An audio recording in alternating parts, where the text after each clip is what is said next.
যদি মানুষের মাঝে হারাতে চাও, মানুষ তোমাকে নিরাশ করবেই। আর যদি প্রকৃতির মাঝে হারাও, তোমার চাওয়ার চেয়ে অনেকটা বেশি পাবে।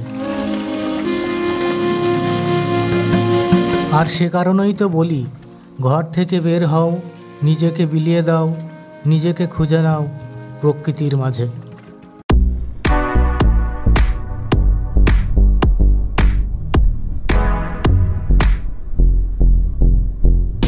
আসসালামু আলাইকুম। এখন বাজে হচ্ছে 5টা 21। যখন জার্নিটা শুরু করছি, আর টোটালি আজকে যাব হচ্ছে 200 কিলোমিটার মতন, অর্থাৎ যাওয়া এবং আসা দিয়ে হচ্ছে 400 কিলোমিটার।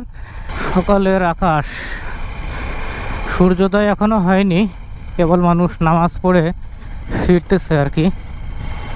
আর সবচেয়ে বড় বিষয় হচ্ছে আকাশে এই যে লাল লাল মেঘ আছে, কালো মেঘ থাকলে বৃষ্টি হওয়ার সম্ভাবনা। এখন দেখা যাক কি হয়, পুরা দিনটা যদি ভালো যায়।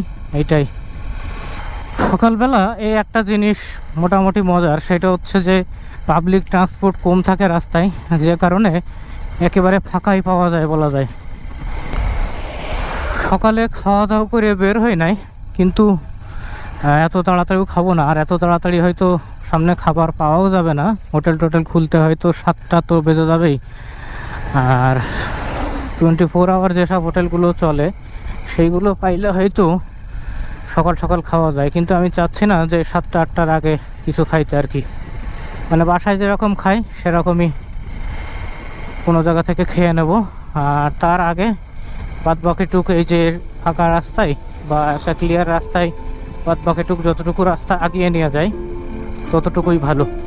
কারণ যানজট বেড়ে গেলে তখন মনের মতো করে চালানো যায় না, এই আর কি।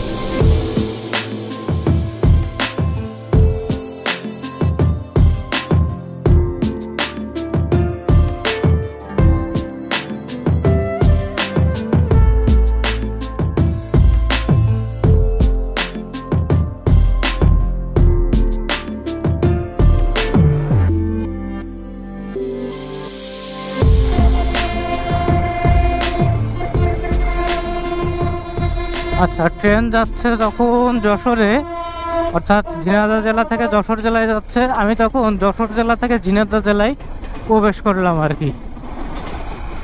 যাই হোক, ঝিনাইদহ আর 6 কিলো এখান থেকে, মোটামুটি কাছাকাছি চলে আসছি। আর ঝিনাইদহর পর থেকে হয়তোবা ওই রাস্তাটা আমার জন্য আননোন হবে, কারণ ঝিনাইদহ পর্যন্ত হচ্ছে আমার জন্য নোন। এটা নাকি বঙ্গবন্ধু স্মৃতি চত্বর, এখান থেকে সোজা চলে যাইতে হবে কুষ্টিয়ার দিকে। আর এখান থেকে কতটুকু সময় লাগবে সেটা পরে আমি দেখে আপনাদের জানাচ্ছি। ও ও ওরে ওরে, কি সুন্দর রাস্তা রে! এরকম সুন্দর রাস্তা আমাদেরও একসময় ছিল, কিন্তু এখন আর নেই।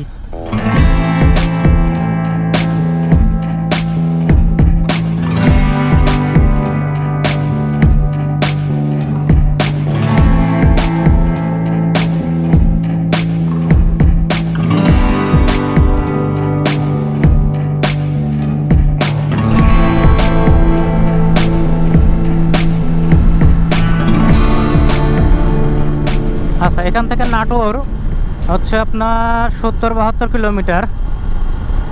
তার মানে এখনও 1-1.5 ঘন্টা সময় হয়তো আমার লাগবে। আর এখন বাজে হচ্ছে কয়টা? 7টা 33। তার মানে হচ্ছে 8টা 9টা 9টা 9:30 হয়তো বেজে যাবে। তো আমি ধরছিলাম যে 10টার ভিতরে গিয়ে পৌঁছাবো ইনশাল্লাহ। আর মাঝখানে আর একটা ব্রেক নিতে হবে, কারণ ওখানে ওই যে রুটিওয়ালা খাইছি, এতে তো আর পেট ভরে না। একটা জিনিস খেয়াল করছেন কিনা, এই রাস্তায় মানে প্রচুর পরিমাণে হচ্ছে আপনার কৃষ্ণচূড়া গাছ। দেখেন অলরেডি এখন যখন বাজে হচ্ছে কয়টা? 8টা 11, তখন আমাদের 115 কিলো বাইক রাইড করা হয়ে গেছে। আর হয়তো 60 কিলো মতো গেলে আমরা নাটোর পৌঁছে যাব।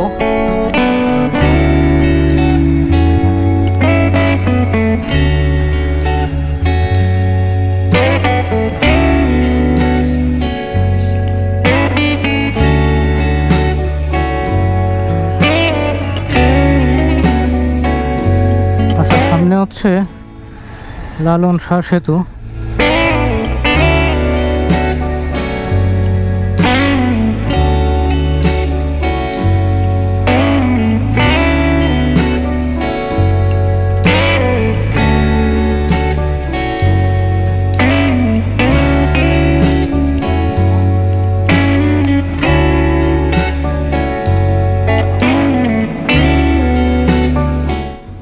শাহ সেতুর টোল নেওয়া শেষ।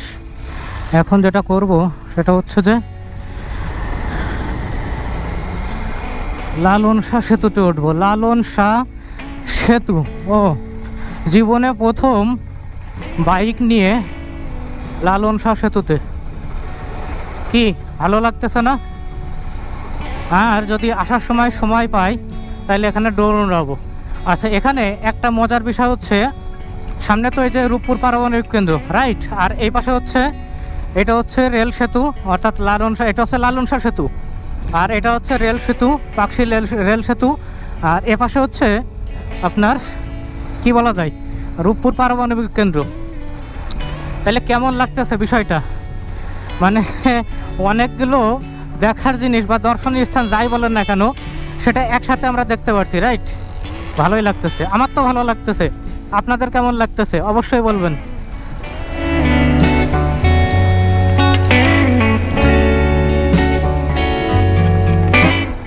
আচ্ছা, ওই সেতুতে একবার যাওয়ার দরকার, তাই না? আর এপাশে সম্ভবত নদী ভ্রমণের জন্য জায়গা আছে, আর আশেপাশে কোথাও ওই যে নদীর পাড়ে আর কি বসে একটু চাটা খাবেন, এরকম কোনো বিনোদন কেন্দ্র আছে। হ্যাঁ, যদি সময় পাই, অথবা আজকে যদি সময় নাও পাই, অন্যদিন যেদিন সময় পাবো সেদিন আসবো। ও, রূপপুর পারমাণবিক কেন্দ্র, দারুণ।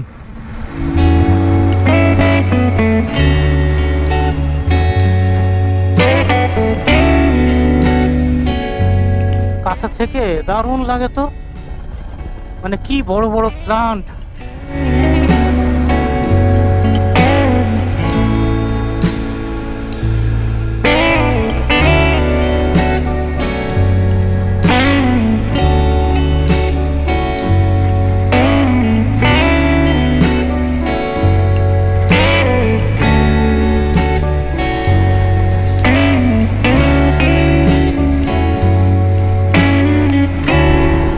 আর একটা বিষয় হচ্ছে যে ফার্স্ট টাইম যখন কোথাও যাওয়া হয় তখন যা দেখি নতুন লাগে, সুন্দর লাগে, কিন্তু সেকেন্ড টাইম বা থার্ড টাইম যখন আসা হয়, পরবর্তীতে যখন আসা হয়, তখন ওই চেনা জায়গাগুলোই আর অতটা সুন্দর লাগে না যতটা ফার্স্ট টাইম লাগছিল।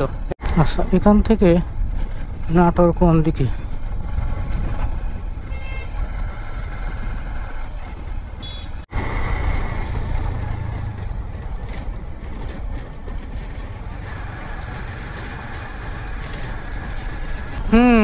এবার মনে হচ্ছে নাটোর সদরে প্রবেশ করছি। তাহলে এত সময় কোথায় ছিলাম আমরা?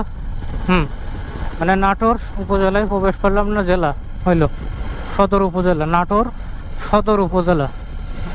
ওরে ওরে, কি সুন্দর রাস্তা রে। ও ওয়াও ওয়াও,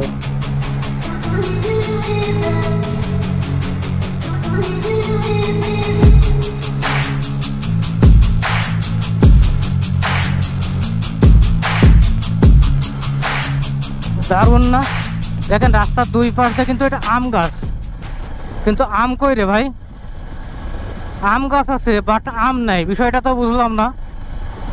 তাহলে আম গাছ লাগাই লাভ হইলো কি? অন্য কোনো কাঠের গাছ লাগানো যেত।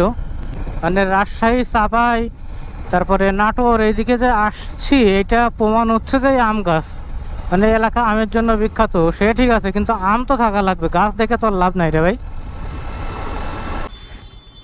রাজবাড়ি কোন দিক ভাই? সোজা কোন দিক হবে? আচ্ছা,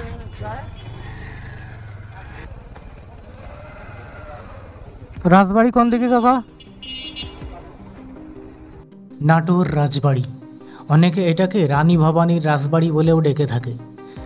নাটোরে যতগুলো ঐতিহ্যবাহী, ঐতিহাসিক বা দর্শনীয় স্থান আছে তার ভিতরে অন্যতম হচ্ছে এই নাটোর রাজবাড়ি বা রানী ভবানীর রাজবাড়ি।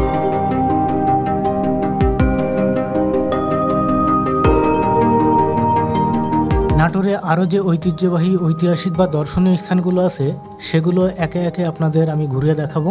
আপাতত রানী ভবানীর রাজবাড়ি বা নাটোর রাজবাড়ি আজকে আপনাদের দেখানোর চেষ্টা করলাম।